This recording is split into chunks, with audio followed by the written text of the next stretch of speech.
telling people to study more does not necessarily help. In some cases, it might actually worsen their performance. Taking notes, so vital. But most students who do it haven't learned a very simple rule. The first moment you get after a class, ideally right after the class, you should sit down with your notes and expand on everything you jotted down. Give it depth, flesh it out, okay? If you even wait to go home and do it a couple hours later, you will have forgotten some of your own notes. How do you know it? If you can look at it, go to the next one, read it, and then stop and go back to the one before. Look up in the sky and in your own words, say what that was about. Yeah, you know it. Now, a lot of students don't realize how much we're controlled by environmental cues. Get a little lamp and it becomes your study lamp. So if you have to study in your bedroom, turn on the lamp and start studying. The moment you lose your edge, 15, 20, 30 minutes later, turn the lamp off, get up and leave the desk. What you're training yourself to study while seated there. And it becomes increasingly automatic, as did the raising of the hand. You sit, turn the lamp on, and you're ready to go. It's like magic. Your brain has to be focused to be really studying, not time sharing back and forth. The more active you are in your learning, the more effective. And yet, increasingly, I have students who think studying is reading it over and over, and they're going to have some magical thing where they suddenly understand it and remember it well. First, you have to decide, what am I learning? Is it a concept or a fact? Okay? Understanding the name of a bone is a fact. Understanding what it does in the body gets into a concept. Okay? So in studying, sometimes there are a lot of facts. In fact, I use anatomy as a good example. You got to memorize bones, muscles, organs, tissues, a lot of it. But if you simply memorize and don't understand the function of it, the comprehension of the actual concepts, it's a lot of wasted learning, really. Just to know a name of a bone is like, yeah, so what? But in most college classes, what we as professors are most concerned about is that you grasp the concept. Because concepts, once grasped, will stay with you a lifetime. Can you put the concept in your own words? If you can't, you don't really understand it. Okay? It's not meaningful to you. To make it meaningful is a struggle. It's probably the biggest struggle you have as a student. But it's a struggle you need to do, or you're wasting your study time. People are incredible at confusing recognition with recollection. Your visual recognition threshold is so great, you can see a person once, see them years later and go, I know you. You've highlighted the most important stuff. You now go back to study it and you say, oh, I remember it. So do you study it? No. So what don't you learn? The most important part of the chapter. Most of you undo good studying by not sleeping adequately. We're not sure exactly how, but there's something going on. It involves the hippocampus. It involves the storage from a transitory long-term memory to a permanent, what we call consolidation. But we're getting increasing evidence that that consolidation process is dependent on rapid eye movement sleep, which if you're an adult happens about every hour and a half once you fall asleep. If you're not getting a good night, typically around 8 hours, you're not getting enough REM. What you've studied doesn't become permanent. And I can tell you there are studies that show simply by getting better rest, some students improve markedly in their performance because their brain now stores it a lot more efficiently. By the way, if you know anybody with sleep apnea, the biggest thing they'll tell you is, I can't remember anything. My brain's shot. It's like my memory's gone. Yeah, it is, because your REMing isn't happening because you wake up so often and you can't consolidate and store permanent memories.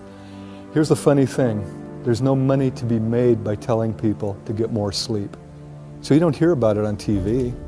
Sylvian isn't telling you to get better sleep because they don't make any money. I tell students and they go, yeah, that's nice. but they continue to use their time for other things. It's kind of interesting, isn't it? The best advice, sleep better, and most of you will do better. Most of you won't even begin to take it. And I know why. You got so many other things to do. I'd ask you this, are they important? Is studying and learning the most important thing you're doing as a student? If so, maybe you need to give up some of the other activities. I have students tell me, I don't have enough time. There's 162 hours in a week? We all have the same amount of time. Marty has no more nor less than anybody in this room. The real question is, what do I do with my 162 hours? What I want to do is show you graphically what I'm talking about. Let's say this is efficient studying, and I know there are no numbers there, but higher means more efficient, lower means low or no efficiency. And this axis, we're looking at time. Here's what happens for the average student.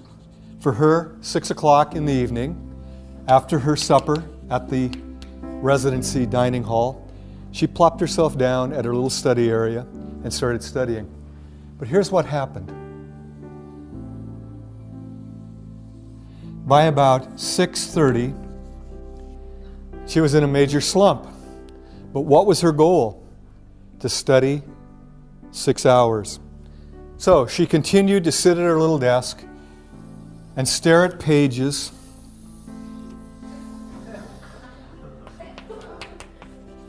until midnight. She was at her desk 6 hours. How long did she actually study? About 20, 30 minutes.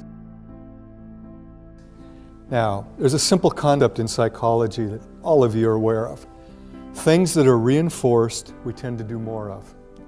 Things that are punished or ignored, we tend to do less of. We operate by those principles to a large degree. If you're sitting there for 6 hours, are you feeling good? No. Once you get here, you're looking at your book going, I hate geography. I hate literature. I hate psychology. All the things we're trying to get you to fall in love with, you're hating it. And so her actual good studying was followed by 5.5 hours of pain and misery. I would bet you, I don't know for a fact, that as the quarter progressed, she sat down and finally she was done before she even started. She sat down and just stared at a book and she flunked every class. The moment you start to slide, you're shoveling against the tide. What you need to do is what? Take a break. And here's what's cool about it. You can study for a half hour. It doesn't take a half hour break to recharge your batteries. For most people, about 5 minutes. And this is where you go away, do something fun for 5 minutes, and actually say, this is my treat for having studied for 30 minutes effectively. Go back, and here's what happens. Your efficiency is nearly 100%. Study a half hour, take a break. Study a half hour, study a half hour. Now, had she done that over a course of 6 hours, she would have got about 5.5 hours of serious studying and about a half hour of total break time. SQ3R. Survey, that's the S. Question, that's the Q.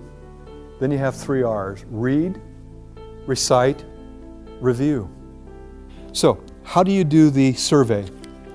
These are not novels.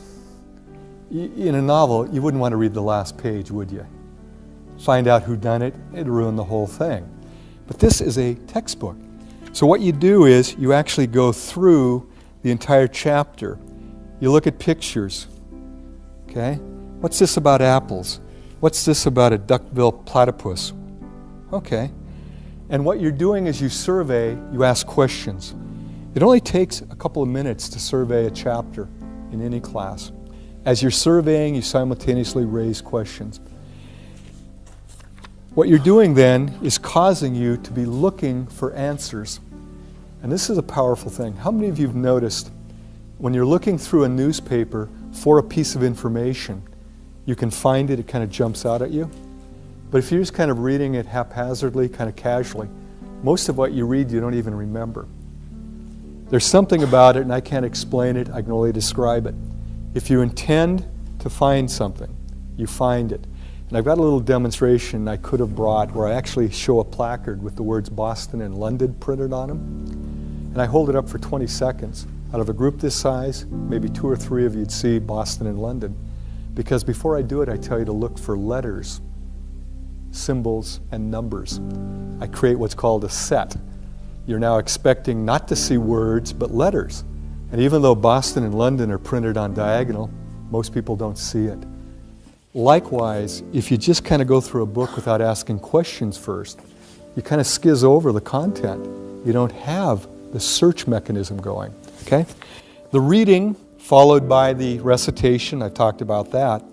Technically, before a test, it should be review. It should be in the barn. Now you're just touching up to make sure you haven't lost anything or confused anything. But I know how this works. Because we schedule tests, most students don't start studying until shortly before an exam. And much like my friend, they put so much time all massed together and only study for about a half hour, pull all-nighters so they don't get the good rest, come in and do poorly. You're undoing yourself. If you start studying early and do some of the things I've talked about, by the time you get to the test, you're just reviewing at that point, not truly studying.